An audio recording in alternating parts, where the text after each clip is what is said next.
Good morning, I'm Julio Sainz along with Mauricio Riveros. Today we'll meet a local woman who's opened up her own Zumba gym right here in Rochester. We hope you will be inspired.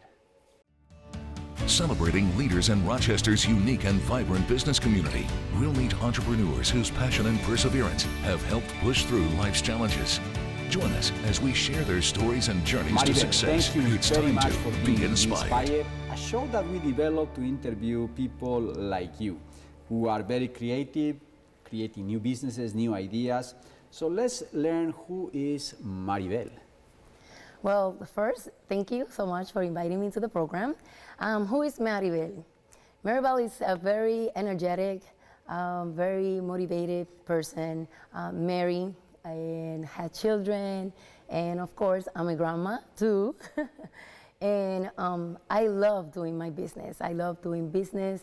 I think I started my business since I was 9 years old back in Puerto Rico. So I came from Puerto Rico with my dream to learn English and go to college here and continue with my dreams, my dream to have my own business. So I opened different business, but then I just fall in love with the one that I opened like a year ago.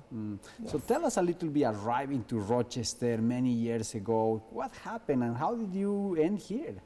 Well, almost 30 years ago, I arrived to Rochester because, number one, I always had that dream to come to Rochester, not to Rochester in specific, but just to the United States, just to learn the English and just to go to college and have the opportunity to do it. A friend of my mom, she said, okay, let's do it, let's make it happen, and if you want to come. So I came with 2 kids, and then I started learning English. I hid myself for a year because I was very afraid to speak the English. I did not know it. I didn't want nobody to translate. People thought that I was deaf instead of to be like talking. They were yelling at me because they didn't know that I didn't know English. So I said, I don't need this, because I was with my ex-husband here, so he was working and I was home, we were fine. But being independent, I couldn't hold it anymore. So I started like going to church and I started meeting people, and I started asking for programs where I can learn English. And I found a couple agencies, couple schools, and I went and I enrolled myself and I started doing what I had to do, learning English and going to college, going to school and work. And also, well, all the programs that I have here helped me to move forward with everything that I was like planning. And that's how I ended up here. So very exciting. And you mentioned since you were 9, you had the idea and the desire to own your own business. Who inspired you? Who do you remember? Do you remember who inspired you to start your own business, or who you saw maybe in the family? Or yes, well, my father, he was a baseball president back in Puerto Rico, and he always liked to do parties and do fundraising and sell. So, and I like the selling, so he was like buying a couple cookies so we can buy it extra. We were ordering cakes and things like that just to make the fundraising, so help the team or help a tournament, things like that. So it's just to help the community. And that inspired me, and I always had in the back of my mind. And then after that, we started like selling, and I grew up with that mindset of like being a businesswoman, and I loved it. So, yes. And that is powerful. Have that spirit of entrepreneur, have the capacity to identify opportunities, even selling cookies, or doesn't matter what is, but the idea is to be able to offer a service, to offer something. Now, you came with an idea recently and opened a gym. So tell us a little bit the story of that new adventure. Yes, well, when I went to college, I studied social work, and I ended up finishing with sociology and psychology. So I graduated from the university, and after that, I went to work in different agencies. So when I finished, my last job was Promotores de Salud, health promoter program, and working with the community and learning about health. That opened up another desire of mine. I always like to run. I always like to be fit. I always like to be, working out and helping others. So being social work, helping others, like you know, making them to be successful and showing them that they have the capacity and the potential. You know, like help me with the fitness. So I combine both of them, the fitness, the health, and also the social work. So I said, okay, let's see if we can do this. So it took me 13 years because I was so afraid of my English, 13 years to take the license to become a Zumba instructor because I was afraid.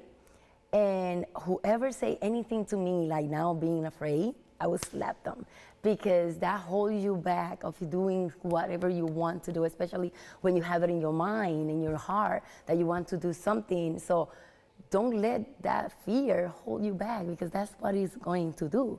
So when I finished that program, and I said I finished because it was like just, you know, end the terms. So I said, let me just take the license, you know, for Zumba. So I started like looking to become a Zumba instructor. And from there, I went to different gyms. So I started doing my research. I started doing all these license or this certification that you need, learning what people need in the community, and also having that little background of being in the Promotores de Salud, how promote a program. So what the community needs, which is like everybody, not everybody, but you know, 80%, 90% people are obese, that have diabetes, a heart disease, things like that. So I want to combine that and open something that there's not only a gym where you lift weights, where you just go and you look around and say, okay, I don't know how to use the machine. I want a specific gym or studio, wellness studio, where they can come and get classes, where they can learn about nutrition, where they come with their family, because I had classes for kids, I had classes for every fitness level. So, and when they become clients, they become my family. Mm-hmm. So it's amazing. So, and that, working in that background that I have, working in the community, and working with different and diversity helped me to be inspired and open my studio that I have now. What would you tell people that what are some of the keys to sticking to a fitness plan for those who want to improve their health? Yes, sometimes we don't have the knowledge that, you know, like how to start a plan, a fitness plan, and using the nutrition also. And sometimes what we do is just like start like a 30-day challenge. So instead of to start a 30-day challenge, what I advise people is to start 3 days. After 3 days, go for a week. And after a week, go for 2, and so on and so forth. But you have to have someone to be accountable, so and push you to finish that goal. But I think, you know, like taking those big goals to have small pieces, I think you become more successful. And that's what I teach my clients. When they come, let's do a couple pounds. Now, sometimes clients come and they are, you know, 60 pounds. Oh, I want to lose 60 pounds, like, and they want that yesterday. Well, no, let's start with 3. Let's start with like 10. And, you know, from there they get more motivated and they get more inspired to do it. And then when they see the results, they are like, oh, I want more, I want more, I want more. Instead of to go for 30 that you see it like so far away. And by the end, by the halfway, they quit. And that's what I don't want. Mm-hmm. I'm not a quitter, so I don't want nobody to be quitting. Mm-hmm. And that's so important. New Year's resolution, everybody comes with the resolution, and then by February or March they are done and they don't want to keep doing this. Yeah. Now technology is changing. There is more tools and there is more resources now that allow you to be in control of your fitness and how you get it, you know, in shape. What's your approach around technology? You know, I see people getting the extreme. You know, they are controlling every single thing. Yes. It become this crazy control. You know, I was one of those. I was with my Apple Watch, controlling every single thing, trying to manage every single the breathing. Yeah, and that was just too much. So what's the right balance, in your opinion? Well, technology, it's fine because that's what we are now.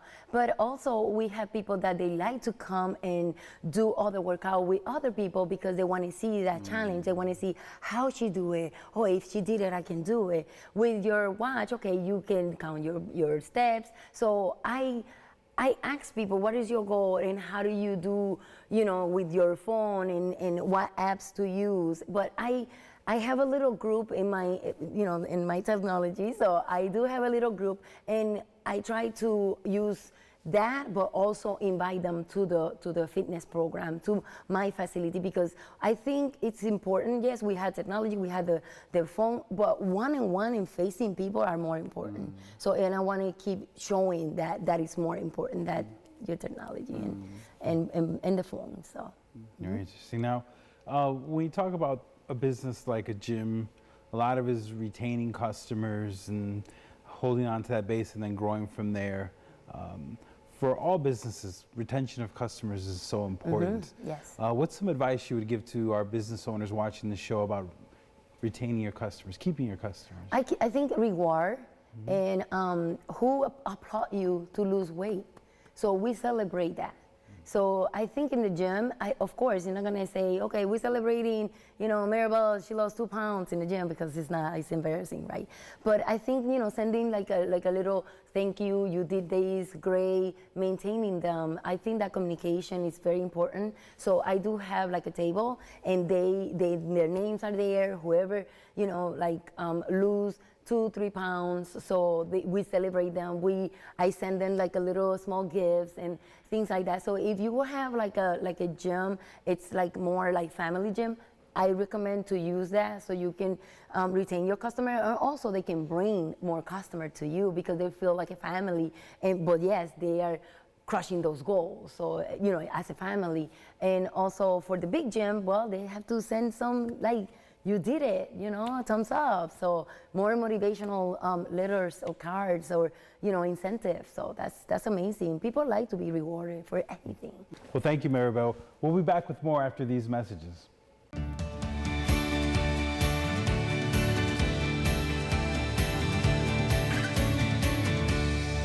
And that's very important, I think, an element of recognition in the process of changing your style and performing better when you are in sports.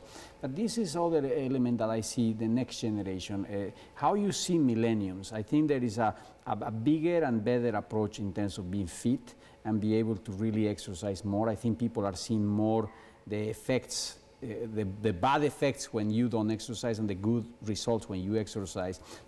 Are you seeing a change in the demographics? The youth are getting more in terms of the sport, or what's your take on this transition that is happening generational? Because, you know, people in our age, probably we used to go, but was like, okay, not like huge thing. But it seems like now with Zumba, with all these things, people are getting more, and it's something different than in the past. What's your take? Well, with the generation, of course, it's changing. People want to be more fit, more healthy. Like you know, like now everybody's like having like vegan, vegetarians, not meat, so on and so forth. But I think like to keep the generation, to change that mindset, I think the parents have to change that mindset and always you know, push the household, not only the kids or not only one parent. Pushing them to become more healthy and active, you know, within the community. I do have a program, it's for the entire family. I mean, I have even babies coming and we dance. I have Zumba kids, and I don't only dance with them. I first start with an activity, then I start talking about veggies, and then from those veggies I start talking about let's do some fitness. So it's not only just the dancing. With my Zumba where we start like dancing, of course, because that's what people want, but also at the end or maybe in the middle, I'm like, drink water, don't forget about your water, it's stay hydrate. Oh, and then at the end I talk about nutrition. So I think if everybody change that perspective only just to go and do the Zumba and go out, if we change that, we will keep our family more healthy and of course our community. And going into the school, because that's what I do too. So going to the school and teaching nutrition, it's amazing. So if we continue growing into that topic and showing and sharing, so of course we will, you know, be more successful with the community. So yes. And I love your story, your desire to start a business since you were very young. And then after several, you now have your successful gym. What would you say to someone watching the show now who's maybe not sure what they want to do, or they have a great idea but they're afraid? You mentioned fear earlier and how that can hold you back. What would you say to folks that are watching the show that may be thinking of starting their own business? I think if you don't take risk, you're not gonna make it happen. So if you have that dream, don't sleep on it. Make it happen. Make it like wake up. So ask questions. I think people are more afraid to ask you what you have than you asking them, come to my services. So I would say just keep asking. Don't be afraid. Do a lot of personal development. If you don't know, go to the technology, go to YouTube and look for that personal development and see what do I need to be an entrepreneur, and ask me. I'm in Buffalo Road, just ask me. I'm more than happy to help you to put things together and see if we can just like grow some legs and start running that dream. So that's what I did. I was like, no, I cannot be afraid. I speak English and I can go. I was very afraid, even speaking English, and I learned. I'm still learning, but it's not going to hold me back. My dream is to have more fitness studio, different places, not only in the West Side, but everywhere in Rochester, and just go and help other people and other organizations about nutrition. And it's important that our body it's have to be healthy. So, yes. I like your attitude in front of life and be able to recreate yourself and figure it out. And now is the gym, now is your identity around the Zumba and all that. What's the future? Where do you see yourself in the years to come? What do you see in your organization happening? What's your vision? What's the dream that you have? The dream that I have, I want to be a motivator speaker with the fitness area and have more fitness studios. Not a gym, just half part of the gym, but I see myself with more gyms and be a motivational speaker for like fitness, and that is important for both, for children and adults. Yes. We seem to have a lot of energy. Yes. And energy is very important for entrepreneurs. What are some of your secrets to having a lot of energy? I think the passion of doing my business is what make me like being like that, and this energy is natural. So because I know what I want, and I have the passion of that, so I think that's my energy. So yes. So one of the challenges that actually talking about the next generation is kids have the tendency to go and play a lot of video games. You know, and parents sometimes are struggling with that, how you bring those kids to the sports and to the entertainment. I love your program about family and work out together and do things together. What else do you recommend for parents who are dealing right now with kids that just want to be behind the screens and they don't want to do any sports? What will be the recommendation?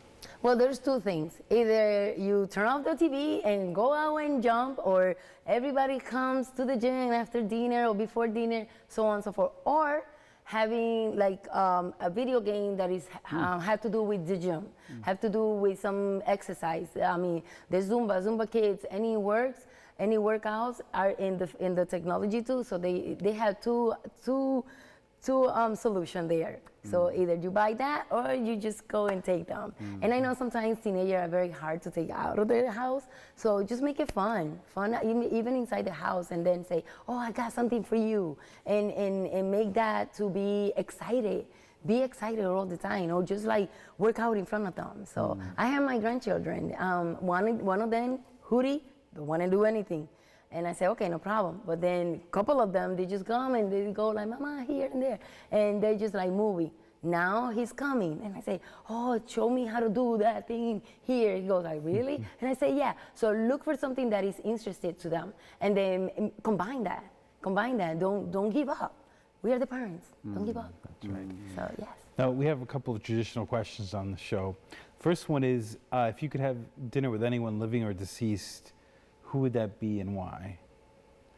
Now, we've had everything. Some people have said famous people. Some people have said historical figures, family members. Dinner with Hillary Clinton. Yeah, sure. Because she's a woman, number one, and she knows what she wants, and she's a fighter, and she's very confident. So I want to pick her brain. How do you fight with all that mess, and you came along with peace. So, Sure, great. yes. And the second question is, if you were on the cover of Time magazine, so picture yourself on the cover of Time, what would the headline say? Maribel, get fit, inspire others through nutrition and fitness. Well, good. I really love the passion. I love what you are doing. And so now you speak Spanish too, so you can also Yes. give the training. So if you can tell the people where is your gym and how they can connect with you. Yes, my gym name is Fit Balance Wellness Studio. It's in 1308 Buffalo Road. They can find me on Facebook as a Fit Balance Wellness Studio, or Maribel_Get Fit. Excellent. Well, Maribel, I'm sure that we will have you in the future and see the growth of your organization. Congratulations for your Thank you. passion, your vision, and everything that you are doing in the community to help people to be healthier.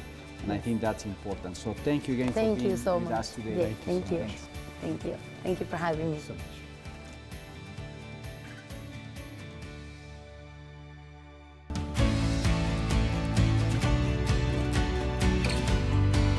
Coming up next week on Be Inspired, we'll meet Victor Antonetti, a local musician who's opened up his own event center in downtown Rochester.